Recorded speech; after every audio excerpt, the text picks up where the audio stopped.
Assalamualaikum warahmatullahi wabarakatuh. Perkenalkan, nama saya Wina Hendiati Suryani dengan NIM 10212212131. Pada kesempatan kali ini, saya akan mempresentasikan tugas sesi 6 mata kuliah Analisis dan Evaluasi Jabatan mengenai studi kasus pemanfaatan job evaluation pada perusahaan. Pendahuluan.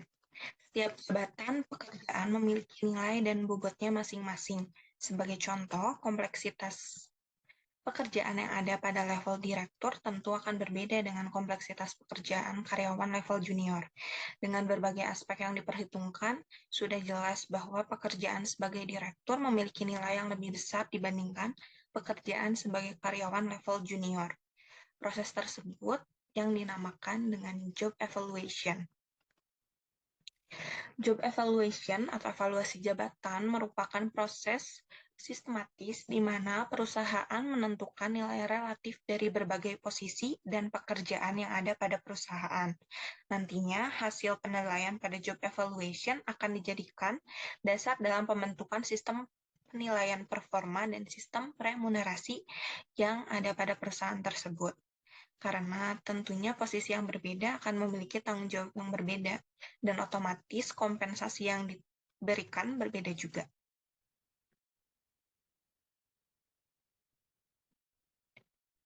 Mengapa perlu evaluasi jabatan? Sebagai dasar untuk negosiasi upah yang didasarkan pada fakta dan bukan pada kondisi yang tidak jelas, asumsi atau perkiraan. Yang kedua, evaluasi jabatan untuk menilai pekerjaan, bukan orang. Yang ketiga, evaluasi jabatan sebagai hasil akhir dari analisa jabatan. Yang keempat, evaluasi jabatan bukan untuk merancang struktur upah, tetapi membantu dalam merasionalisasi sistem dengan mengurangi jumlah tarif yang terpisah dan berbeda. Yang kelima, evaluasi jabatan harus dibuat oleh ahli, bukan karyawan biasa. Yang selanjutnya, evaluasi jabatan menentukan nilai pekerjaan. Selanjutnya, nilai dari masing-masing aspek seperti tingkat keterampilan dan tanggung jawab juga dikaitkan dan dipelajari dalam hubungannya dengan pekerjaan. Selanjutnya, evaluasi jabatan membantu manajemen untuk mempertahankan tingkat produktivitas karyawan dan kepuasan karyawan yang tinggi.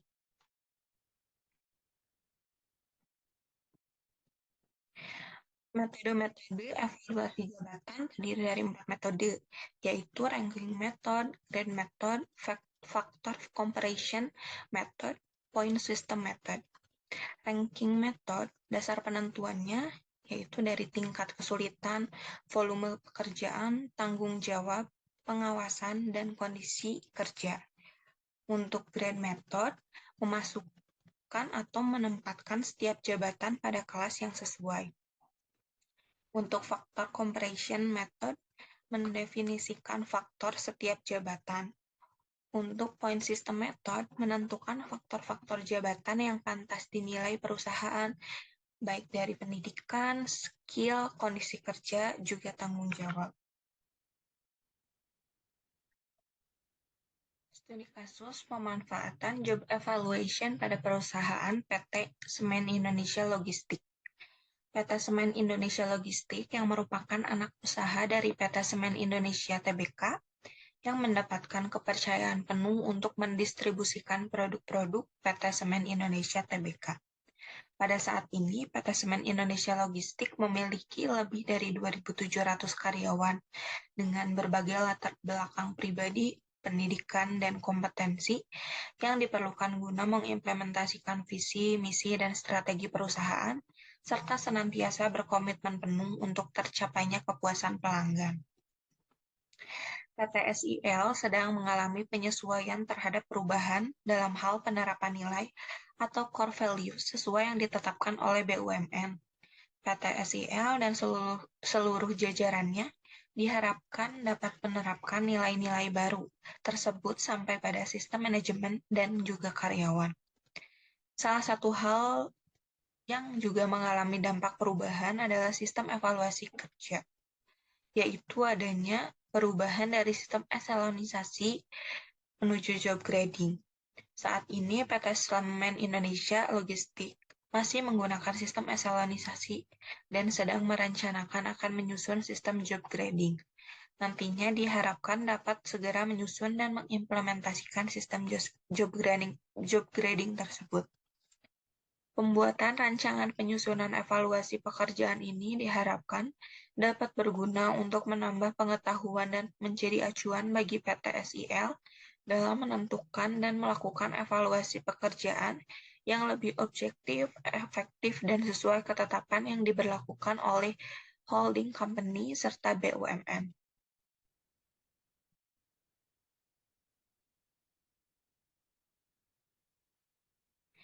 Terkait dengan kondisi saat ini, PT SIL yang masih menggunakan sistem evaluasi eselonisasi juga ditemukan bahwa terdapat posisi-posisi atau jabatan yang belum maksimal peran dan fungsinya. Proses evaluasi yang dilakukan juga masih bersifat kualitatif dan subjektif dari para atasan pemangku jabatan. Diharapkan dengan mengikuti perubahan yang ditentukan oleh Kementerian BUMN, nantinya sistem evaluasi kerja menjadi lebih objektif dan sesuai dengan beban kerja karyawan. Dua ini merupakan sistem evaluasi jabatan metode eselonisasi di PT SIL.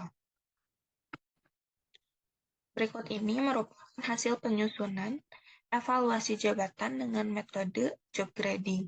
Adapun usulan model job grading yang diterapkan adalah menggunakan metode Hay System. Langkah-langkah yang dilakukan adalah dengan menghitung Hay Points. Menghitung Hay Points adalah menuangkan uraian pekerjaan seseorang ke dalam skor dengan cara menilai. Langkah yang digunakan untuk menghitung Hay Points yaitu menetapkan skor know-how, menetapkan skor dan persentase problem solving, menetapkan skor accountability, serta total skor atau job units.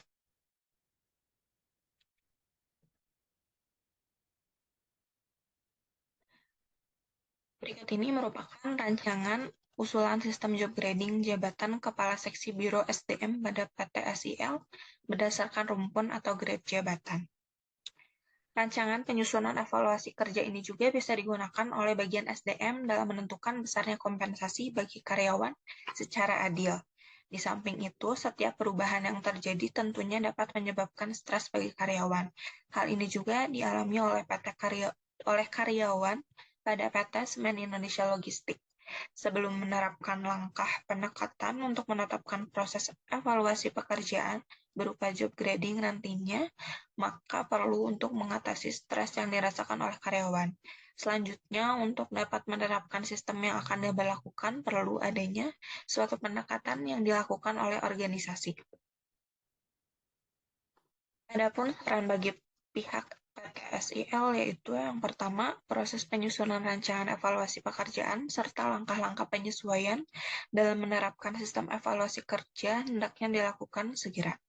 Yang kedua, hendaknya segera membentuk tim yang akan merancang proses penyusunan evaluasi pekerjaan serta melakukan langkah-langkah penyesuaian dalam menerapkan sistem evaluasi kerja sesuai tuntutan dari Kementerian BUMN. Yang ketiga, melakukan kerjasama dan koordinasi dengan holding company untuk segera menyelesaikan penyesuaian SK agar segera melaksanakan perubahan sesuai yang telah ditetapkan oleh Kementerian BUMN. Berikut ini sebagai referensi dari studi kasus di atas. Sekian presentasi dari saya. Mohon maaf bila ada kesalahan. Wassalamualaikum warahmatullahi wabarakatuh.